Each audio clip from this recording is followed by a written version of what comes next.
Clayton Gore. And Jarrett Pritchard from Pulchra Morte, and you're watching The Offering.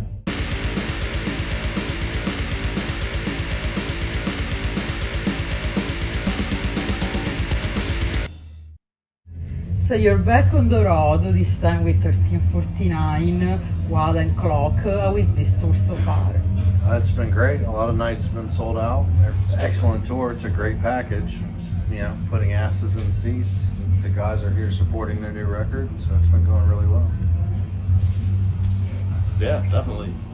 This is our first night on the tour, so it's great so far. And on this tour, obviously, you're supporting your debut album, Divina Ause Metaniles. So, tell us a bit about this album, about the music direction and the inspiration. Well, the idea wasn't mine. The idea was Clay and Jason's and Jeff's. I came into the fold later, so maybe Clay could tell you more about it. But for me, I heard it. I was going to play bass on the demos. Thought the songs were really, really strong, really well written, well structured. Once I started learning it, I was like, wow, I'd like to do this for real, because I was only going to do session on it, And then I just called Clay back and I said, I really like this stuff. I think I should stick it out and do it full time. So we got in the studio and started making the record. But the direction and the reason, I think Clay probably explained better than me. Yeah, really, Jason kind of came to me with the idea of, why don't we do something sort of more like old school, kind of the first wave of Peaceville, Paradise Lost, My Dying Bride, because it feels like that whole era of death metal kind of got jumped over. It only lasted this brief window, and then people moved on to other, faster things. So we kind of wanted to do a little throwback like that, and I heard the first 4 songs that Jeff had composed. I'm like, fuck yeah, let's do that, for sure. So you would say you had a precise idea already when the band started? Yeah, just kind of that window of late 80s, early 90s, kind of, European death metal. So did you work all together on the songwriting? Yeah, so we all don't really live super close to each other, so our process is a little different. Jeff, our guitar player, really writes almost all of the music himself.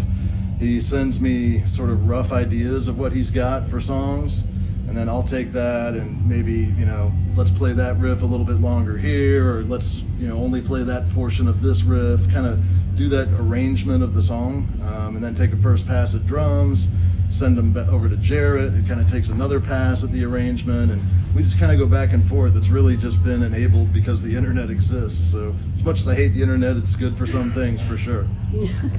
And did you have a specific concept for the lyrics? I think the lyrics were really just sort of reflective of what was going on in Jason's life at the time, and he had certainly some rough patch there in his personal life, and really kind of dove into that. And that's we wanted to really have this idea of not death and Satan and some scary boogeyman, but the realities of death and dying that people live with every day, and how they can really affect a person's psyche. And you recorded this album yourself, right? Yes, with Mr. Jarrett over there at his studio in Orlando.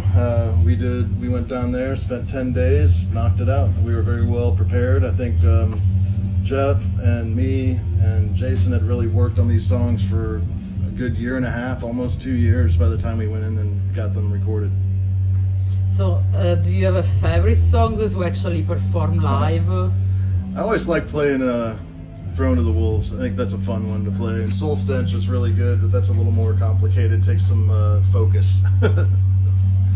I actually, more and more, I think I like Shadows. Yeah, I like the opening riffs, and it's just nasty. Yeah. It's just nasty. That's probably my favorite to play live these days. And you also released the limited edition 7-inch that has also the Paradise Lost cover of the Painless. Yeah. What made you decide to cover that particular song? I mean, we figured when we were going to Florida, Jason, me, and Jeff drove down to Florida. We were kind of talking through it. And we're like, if we're gonna kind of the whole band exists because of this era of kind of that Peaceville 3, we should really pay a proper tribute and thank you to that. So we definitely knew we wanted to cover a Paradise Lost song, and really for me, Paradise Lost, the go-to is Gothic for sure every time. And we all batted around some ideas, and Jarrett had some very definitive ideas of what we will definitely be playing off that album. So I'll defer to Jarrett. I think all the songs on that album are great. Right. That probably wouldn't have been my first choice, but once we started playing it, I really did like it. You felt like it was the right song for you. For sure. Especially because we had Heather, our contributor from Eulogy Days, and it just fit really well for her. That's my favorite song on the album. It wasn't a second choice. And it with the female backing vocals or whatever, we've been friends with Heather I've been friends with Heather for 25 years or whatever, and she sang on the Eulogy thing, so it was cool to have something to call her back in to do after all this time. And she came in and just knocked it out like it was nothing.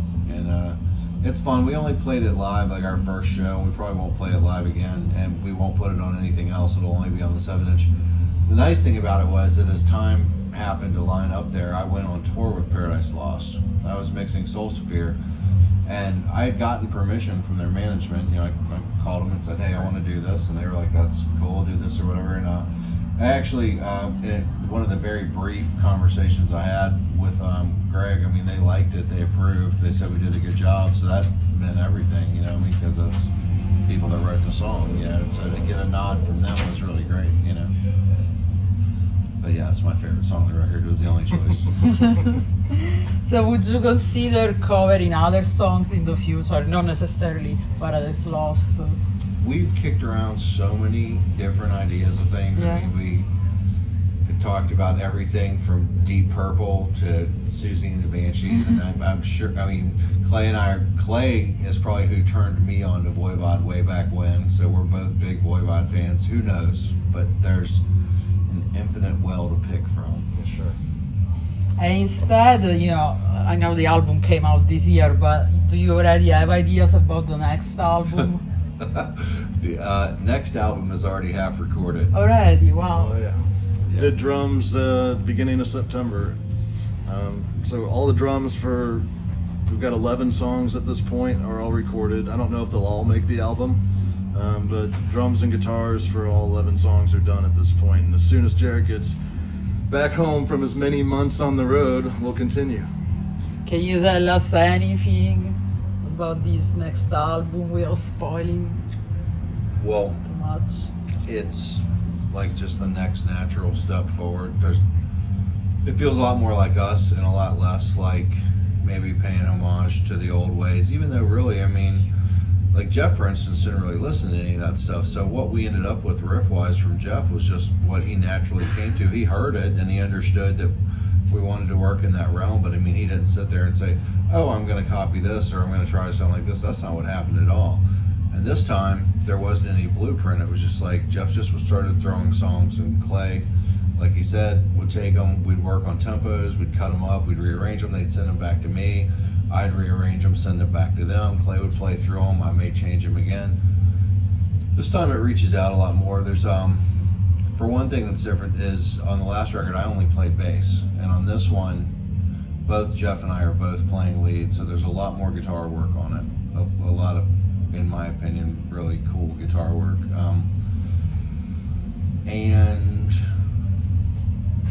there's some funny things in it, like you'll hear some nods to Eulogy. There's some parts with some really quick right hand stuff that sounds like me back in the day, and it's cool. I'm really stoked on it. I can't wait to get home and finish it, So you'll finish it pretty soon, you think? Yeah, hopefully. Yeah, the goal is to have at least a single available sometime early at the beginning of the year. Cool. And then we'll kind of go from there. Yeah, I'd like to see the record out by spring. Yep, first quarter. Because we're not, if you look at it from our perspective, all we have to do is write. Well, we all can do that, no problem.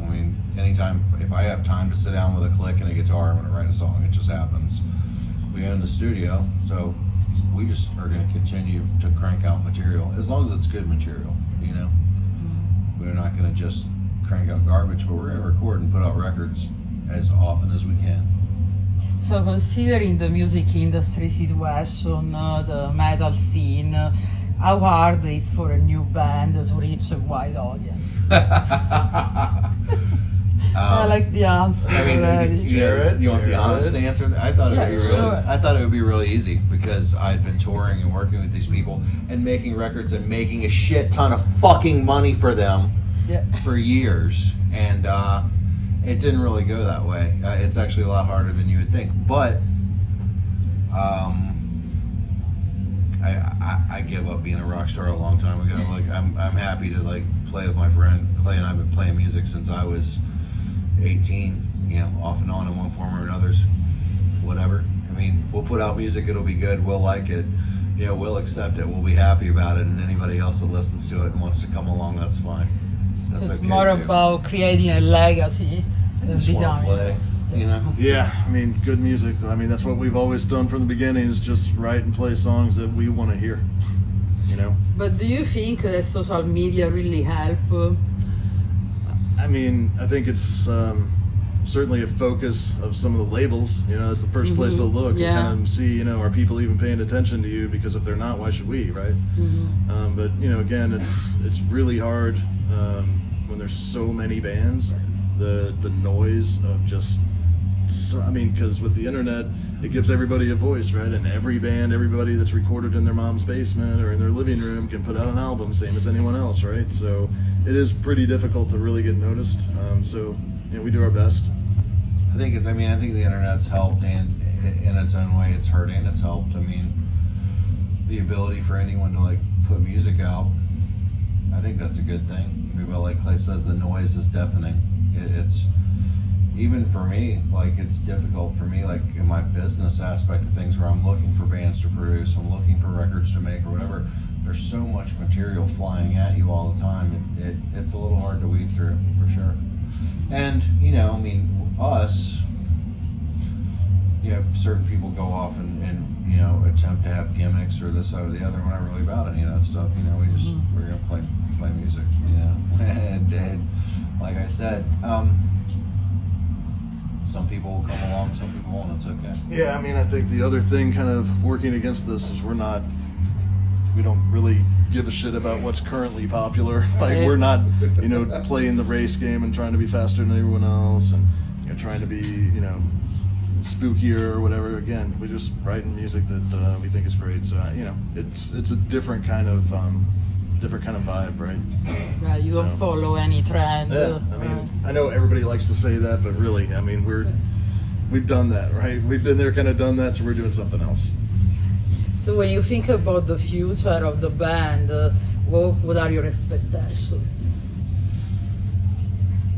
Again, Jarrett owns the studio. We have no problem writing songs and going and recording as long as we're healthy and able. And, you know, getting out, playing shows like this is fantastic. You know, we'll play when we can and where it makes sense, and we'll continue to record as long as time exists. Yeah, I mean, we want to play as often as possible, but I want to play when it makes sense. Right. Yeah, I don't have any aspirations to, you know, go through towns with shows that aren't super well promoted and play to 10 people and have to come back to the same town 5 times to collect a group of people to pay attention. There's a much more logical way of going about this to get it out there, and that logical way is, you know, the same thing the larger bands do. Packages are king. If you look at the touring industry, it's not about a single band, it's about a group of bands going and playing a show. Like, if you think about it, like even yourself as a person that goes to concerts, like if you see a band like, oh, well, I like this band and it's one band, maybe you'll wait and catch them next time. But if you see a bill that's like 4 diverse and really good bands, you're like, wow, shit, you know, I'm going to go see that because I'm going to catch 4 bands. It's kind of the same idea that I have, is just play shows with my friends, with people that are other really good bands, and make it worthwhile, you know, make the drive worth it. Yeah, I mean, we're all busy. We all have, you know, jobs and lives. But really, especially Jarrett, like his schedule He's been on the road 3 months now, right? So we have to really pick our spots wisely and use our time as best we can. Makes sense. And do you have other tours planned, maybe next year? I mean, me personally, like work No, the wise. band Pulchra Morte. Do I have a choice?